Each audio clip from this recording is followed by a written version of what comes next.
Good morning students. कालच्या इंग्लिशच्या लेक्चरमध्ये आपण आर्टिकल्स या टॉपिकवर स्टडी केला. त्यामध्ये आपण बघितलं डेफिनेट आर्टिकल्स आणि इनडेफिनेट आर्टिकल्स. इनडेफिनेट आर्टिकल्समध्ये आपण अ आणि अँड या दोन आर्टिकल्सचा स्टडी केला. ते कुठे वापरायचे, कसे वापरायचे, त्याचे एक्झाम्पल्स वगैरे हे आपण स्टडी केलं. त्यानंतर आपण डेफिनेट आर्टिकल स्टडी करत होतो. द हे डेफिनेट आर्टिकल आपण काल स्टडी केलं. त्यामध्ये मी तुम्हाला सांगितलं होतं की एखादी युनिक गोष्ट जी आहे ज्याबद्दल आपण बोलत असताना तेव्हा आपण द हे आर्टिकल वापरतो. आपण त्याचे एक्झाम्पल्स बघितले होते. आता आपण एखाद्या युनिक थिंगबद्दल बोलत असताना किंवा अजून त्याचे अजून काही युजेस आहेत ते आपण आज बघणार आहोत. सो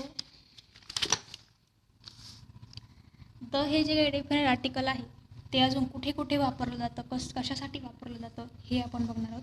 त्याचा दुसरा यूज आहे to refer the something which has been mention. एखादी गोष्ट जी ऑलरेडी मेन्शन केलेली आहे या गोष्टीबद्दल बोलताना आपण द हे आर्टिकल वापरतो. That is already mention thing. त्यानंतर त्याचा पुढचा यूज आहे जेव्हा स्पीकर आणि लिसनर हे दोघंही एखाद्या गोष्टीबद्दल बोलत असतात तेव्हा ज्या गोष्टीबद्दल बोलत असतात ती गोष्ट जर दोघांनाही माहीत असेल तर आपण तिथे द हे आर्टिकल वापरतो. That is speaker and listener know what is being talk about. म्हणजे ते दोघं कशाबद्दल बोलत आहे हे दोघांनाही माहीत आहे तेव्हा आपण द हे आर्टिकल वापरतो. त्यानंतर एखादा सेंटेन्स, एखादा क्लॉज असेल किंवा आपण एखाद्या गोष्टीबद्दल बोलत असू की एखाद्या पर्टिक्युलर पर्सनबद्दल, पर्टिक्युलर ऑब्जेक्टबद्दल जर आपण बोलत असू तर तिथे आपण द हे आर्टिकल वापरतो. टू डिफाईन और आयडेंटिफाय और क्लॉज.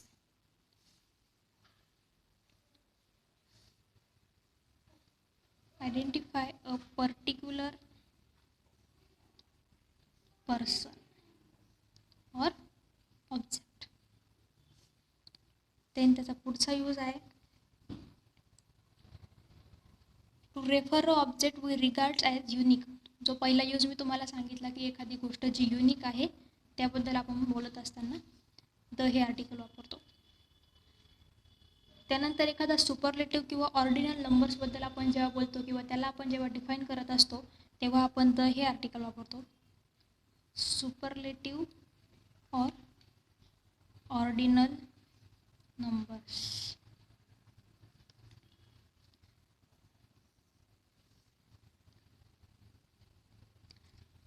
त्यानंतर एखाद्या ग्रुपबद्दल बोलताना, एखाद्या ग्रुपमधल्या पर्टिक्युलर ऑब्जेक्टिव्हबद्दल बोलताना किंवा एखादा ग्रुप ऑफ पीपल असेल, एखादा ग्रुप ऑफ ऑब्जेक्ट असेल या ग्रुप ऑफ एनिथिंग असेल त्याबद्दल बोलताना आपण द हे आर्टिकल वापरतो. That is to refer a whole group of anything. People असेल, एखादी ऑब्जेक्ट असेल किंवा काही असेल. त्यानंतर पुढचा यूज आहे द हे आर्टिकल जिओग्राफिक एरियाज किंवा ओशन्सबद्दल बोलताना आपण वापरतो. हे मी तुम्हाला कालही सांगितलं होतं.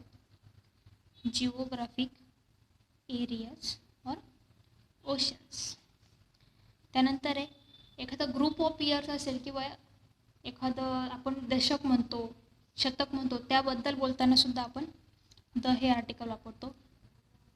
About decades or group of years.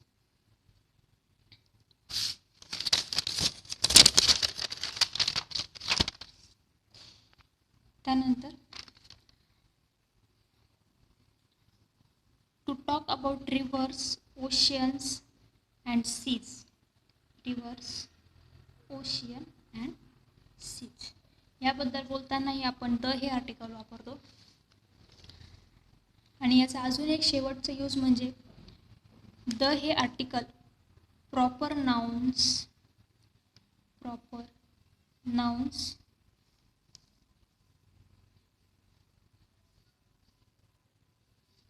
The हे आर्टिकल प्रॉपर नाउनसोबत वापरलं जातं. तर ते कशासाठी वापरतात? With proper nouns to make comparisons. Comparison करण्यासाठी एखाद्या प्रॉपर नाउनसोबत हे द हे आर्टिकल वापरलं जातं. त्यानंतर आता आपण याचे एक्झाम्पल्स बघूयात. तर याचं पहिलं एक्झाम्पल आपण बघूयात. ॲलिस्टियर कुक हा इंग्लंडचा एक क्रिकेट प्लेअर आहे. हा जनरल नॉलेजसाठी कुठेही प्रश्न विचारला जाऊ शकतो. ॲलिस्टियर कुक हा इंग्लंडचा एक क्रिकेटर आहे. तर आपण याचं एक्झाम्पल बघूया. Alastair Cook is the Sachin Tendulkar of England. म्हणजे ॲलिस्टियर कुक हा इंग्लंड या देशाचा सचिन तेंडुलकर आहे. म्हणजे सचिन तेंडुलकर सारखा हा सुद्धा एक फेमस आणि इफिशियंट प्लेअर आहे. सो याचं नेक्स्ट एक्झाम्पल आपण बघूया.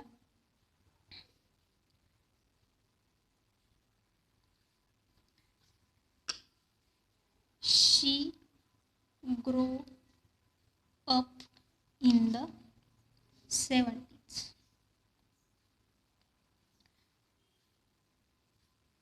इथे 70s हे प्रॉपर नाउन आहे. जिथे आपण तुम्हाला यूज सांगितलं होतं मी डिकेड्स किंवा ग्रुप ऑफ इयरसाठी द हे आर्टिकल वापरलं जातं. त्यानंतर मी तुम्हाला काल काही एक्झाम्पल सांगितले होते. द टॉलेस्ट बिल्डिंग, त्यानंतर द फर्स्ट पेज वगैरे. द जापनीज रिलिजन शो करण्यासाठी आपण द जापनीज हे सांगतो. त्यानंतर मी तुम्हाला अजून सांगितलं की द सहारा, द अटलांटिक ह्या ज्या युनिक थिंग्स आहेत याबद्दल बोलताना आपण द हे आर्टिकल वापरतो. त्यानंतर आता पुढचा टॉपिक आपण बघूया. Use of no article. आता आर्टिकल कुठे वापरायचं नाही हे आपण बघूया. त्यातलं फर्स्ट आपण बघणार आहोत. जेव्हा एखाद्या जनरल थिंगबद्दल आपण बोलत असतो तेव्हा द हे आर्टिकल वापरलं जात नाही. That is talk about things in general. म्हणजे जी गोष्ट खूप कॉमन आहे, जनरल आहे, ज्याच्याशी आपण जनरली बोलू शकतो अशा गोष्टीबद्दल बोलताना द हे आर्टिकल वापरत नाही.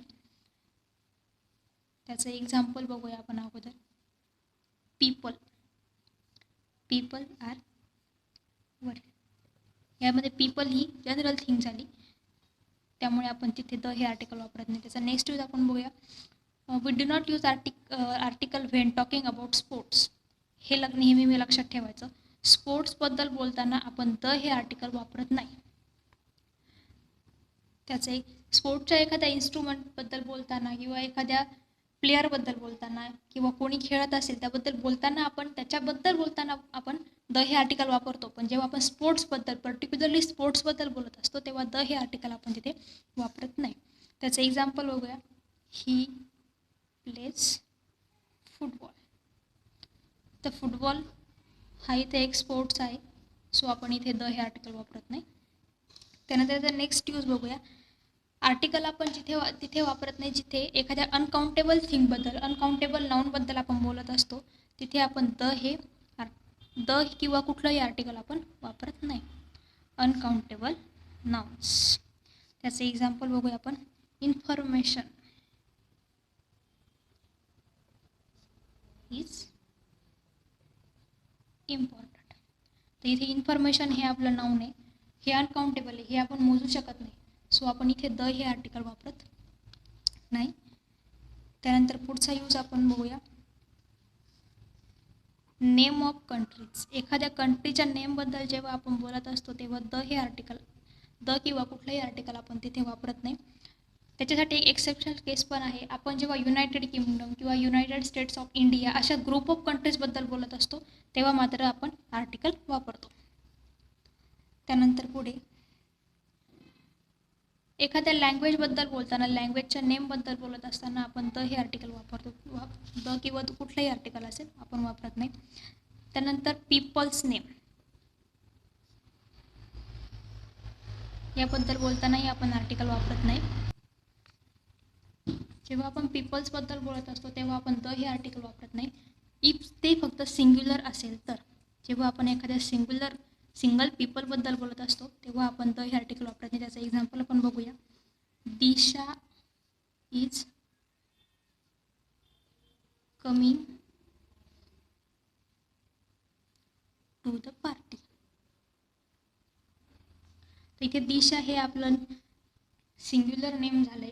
म्हणजे आपण इथे दिशा ही एक पीपल आहे, आपण याबद्दल बोलतोय, पण ती सिंग्युलर आहे म्हणून आपण इथे आर्टिकल वापरत नाही. त्यानंतर याचा पुढचा यूज आपण बघूया. With titles and name. एखाद्या गोष्टीचं टायटल असेल किंवा एखाद्या गोष्टीचा नेम असेल त्याबद्दल बोलताना आपण आर्टिकल वापरत नाही. त्याचं एक्झाम्पल आपण बघूया. Prince Charles is Queen Elizabeth son. म्हणजे प्रिन्स चार्ल्स हा क्वीन एलिझाबेथचा सन आहे. इथे प्रिन्स चार्ल्स हे आपलं नेम आहे, हे आपलं टायटल आहे म्हणून आपण इथे आर्टिकल वापरत नाही आहोत. त्यानंतर पुढे जेव्हा आपण ॲपॉस्ट्रॉफी एस हा आपण जिथे जिथे वापरतो, ज्या वर्डला वापरतो, ज्या नेमला वापरतो, ज्या नाऊनला वापरतो, तिथे आपण आर्टिकल वापरत नाही. ॲपॉस्ट्रॉफी एसला इंग्लिशमध्ये आपल्या लँग्वेजमध्ये पॉझेसिव्ह केस म्हणतात. म्हणजे एखाद्या पॉझेसिव्ह केसमध्ये आपण आर्टिकल वापरत नाही. याचे एक्झाम्पल्स बघूया. His brother car. त्यानंतर पुढचं, जेव्हा आपण एखाद्या प्रोफेशनबद्दल बोलत असतो त्या प्रोफेशनबद्दल बोलत असताना आपण तर हे आर्टिकल वापरत नाही. म्हणजे आपण जेव्हा engineering for example engineering, medical हे प्रोफेशन झाले याबद्दल बोलताना आपण आर्टिकल वापरत नाही. त्यानंतर पुढचं, जेव्हा आपण सिंगल इयरबद्दल बोलत असतो तेव्हा आपण आर्टिकल वापरत नाही. सिंगल इयरबद्दल म्हणजे जेव्हा आपण म्हणतो इन 1995 असं जेव्हा आपण म्हणत असतो तेव्हा आपण आर्टिकल वापरत नाही. त्यानंतर त्या शेवटचं आपण बघणार आहोत. जेव्हा एखाद्या फिक्स एक्सप्रेशनबद्दल आपण बोलत असतो तेव्हा आपण आर्टिकल वापरत नाही. Fixed expressions. सो आपण हे बघितले जिथे आर्टिकल्स वापरायचे, कुठे कुठे आर्टिकल्स वापरायचे नाही हे आपण बघितले. त्यानंतर द हे आर्टिकल, आणि अँड हे डेफिनेट इनडेफिनेट आर्टिकल्स कुठे वापरायचे हेही आपण बघितलं. याचे एक्झाम्पल्स बघितले. जे युजेस कुठे कुठे असतात, का असतात, हेही आपण आजच्या लेक्चरमध्ये बघितलेलं आहे. या लेक्चरच्या नोट्स मी तुम्हाला PDF फॉर्मॅटमध्ये आज या व्हिडिओसोबतच अटॅच करून मिळतील. So please follow. नेक्स्ट लेक्चरला आपण नेक्स्ट टॉपिक सुरू करूया.